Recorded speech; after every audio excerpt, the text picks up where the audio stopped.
Hello there, one and all. Welcome into the latest edition of ESPN FC Press Pass. He is Craig Burley. Did you say that? I did. Well, you know, Press Pass. You have me thinking in terms of the golden years. Yeah. ESPN FC without the Press Pass. Yeah, the good years.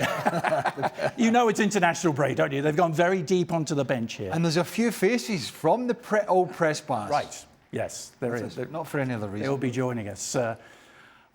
We had the pleasure of watching a lot of World Cup qualifiers together today, Craig, and I think we weren't expecting the biggest surprise to come in Dublin. So it leaves Group F looking like this. Portugal, we should point out, still do have things in their own hand because they play Armenia next and will need just a win to qualify. But Hungary and Ireland now jostling for second place, and they play each other in Budapest on Tuesday. Let's welcome in Gab, Marcotti and Nedum, Onuoha.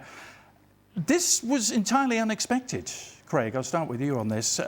Where did this performance come from? Portugal have this Jekyll and Hyde element to them. Yeah, I mean, they're a very talented side in terms of the squad.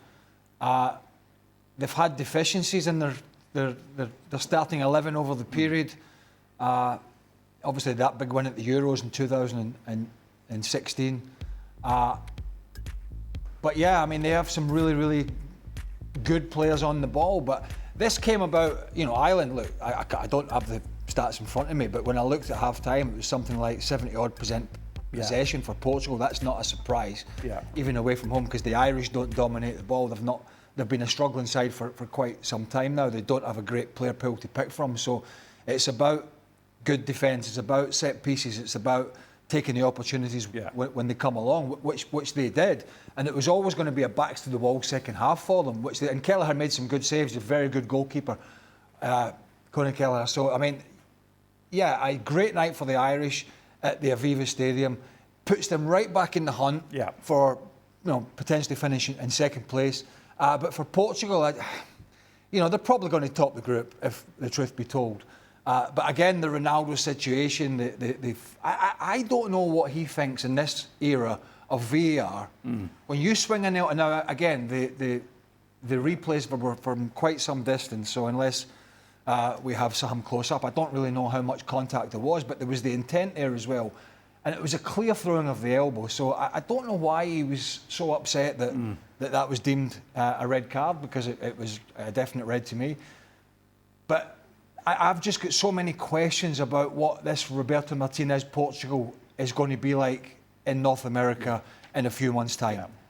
They have the talent to turn it on, but I still have my doubts about certain areas of the team, and particularly going into a major tournament with a 40-something front man, as they will do with Ronaldo up front. Gab, they're always amongst the dark horses to win any major tournament they're in, and yet they're capable of a night like this. Doesn't seem to add up. There's obviously a history of implosions there.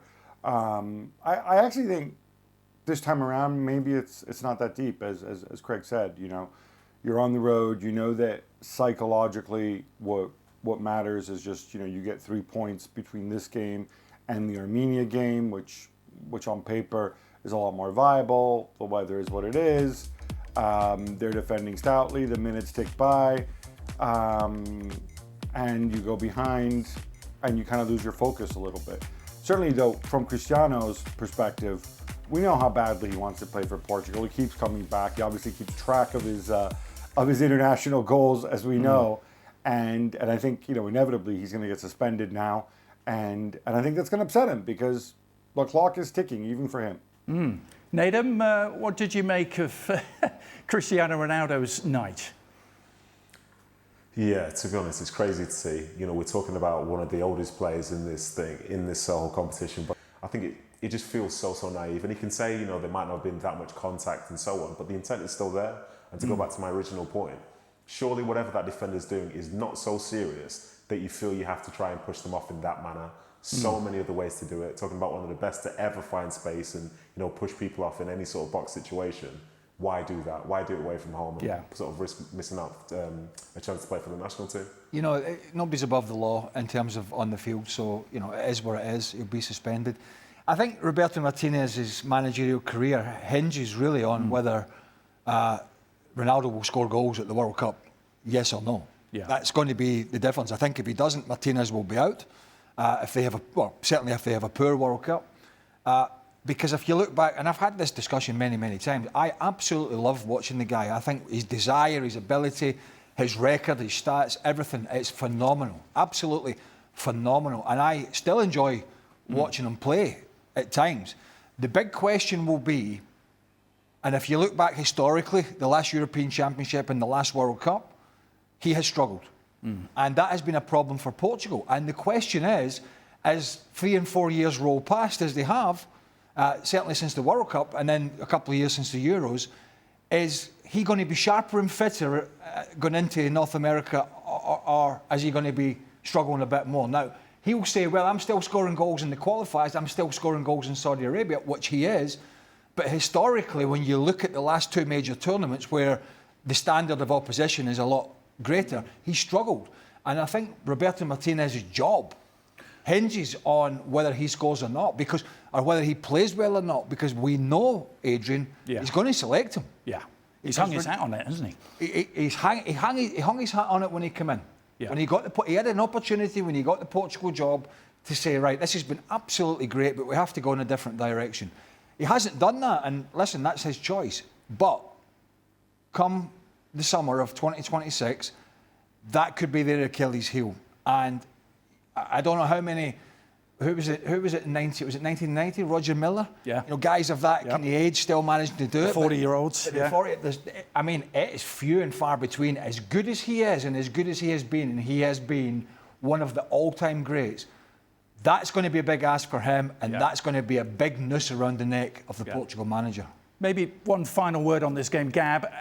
From what Craig has been saying about Roberto Martinez, do you remain convinced that he is the man to get Portugal as far as they're capable of going next summer?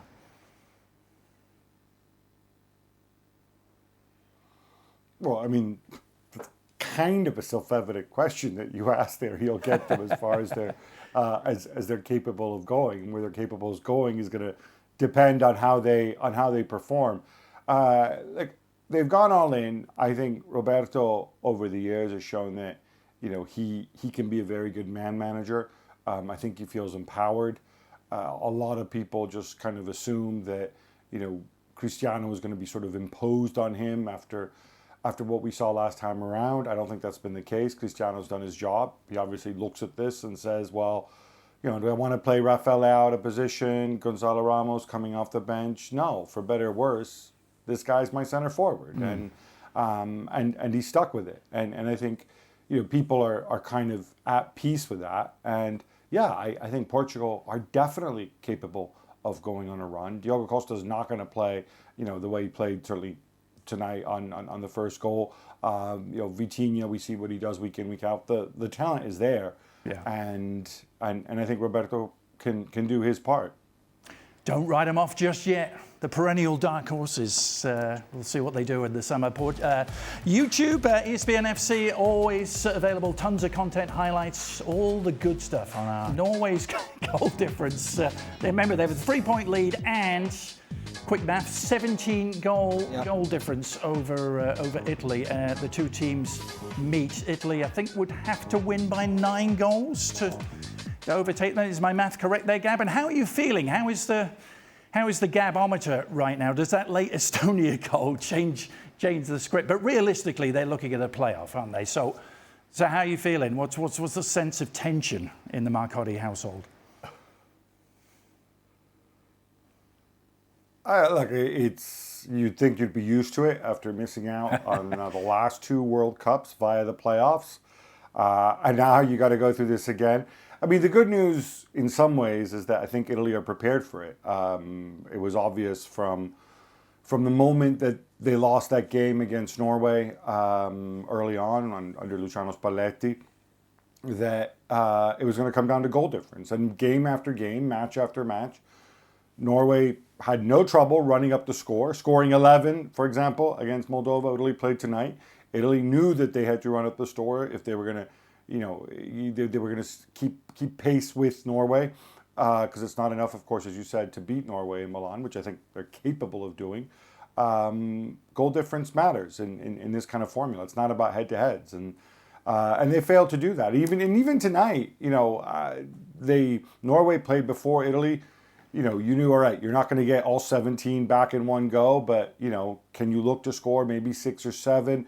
Maybe give yourself a puncher's chance on Sunday.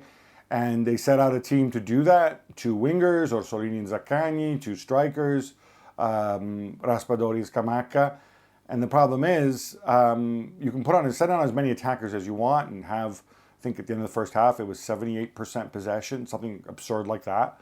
But, if there's bodies in the box, you may not score until late. And Italy just aren't built to break down teams that play that way. So, yeah, roll on Sunday. I don't remember a 9-0. I know it's happened before, but hey, if that's what we have to do to avoid the playoffs, let's go ahead and do that. Yeah.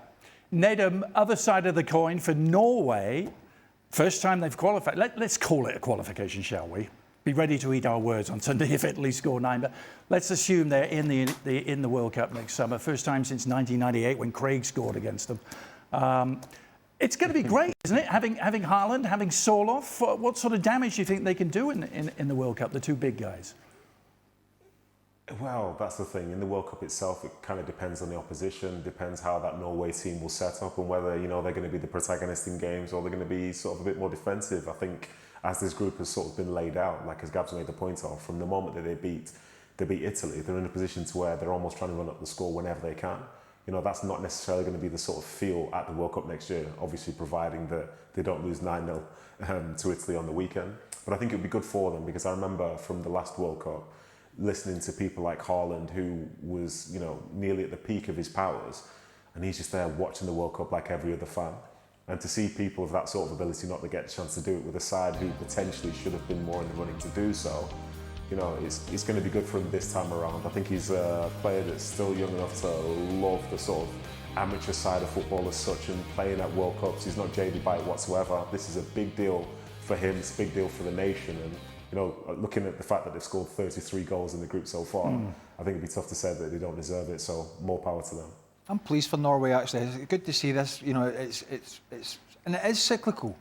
A lot of times you go through these periods. Scotland went through it. They're not playing with the kind of gusto that Norway are playing, but Steve Clark's managed to get them to a European Championship. He may get them to this World Cup. We'll see. But Norway had the same. You mentioned it. 1998, when I played against them, it's 20 years. They would never have thought, because they were, I think, top 5 in the FIFA rankings back then in 98, and you would not think you're going to drop down as far as they have, but it can happen. I mean, I looked at the team 5 or 6 years ago, I think, when Erling Haaland was just sort of coming into it, and I thought, oh my God, it's a terrible team. Yeah. It's terrible, but actually now they've got good strength in most departments. Martin Odegaard isn't available or wasn't playing, so he's another one you can throw in there. They got a little bit of strength and depth. They've got that physicality about them. They've got goal scorers, but they can play a little bit as well. And so I'm pleased for them. I mean, obviously, Jan Fjørtof's going to be rubbing it in as he always does. But it's good to see a country that have struggled for as many years as they have, and come through and play in the manner in which they've played, score the goals in which they have. And I think they're going to be I'm not saying they're going to win the World Cup. I don't think they'll come anywhere close. But they're going to be a tough nut to crack, whoever draws them, because they've got good players in the back four, got good players in the middle of the park, and they got a couple of beasts up front that if they get the service up to them, clearly they will score goals. Mr. Fjørtoft last seen doing cartwheels down the streets of Oslo. And rightly so. Wish we'd had a camera. It's not a pretty sight.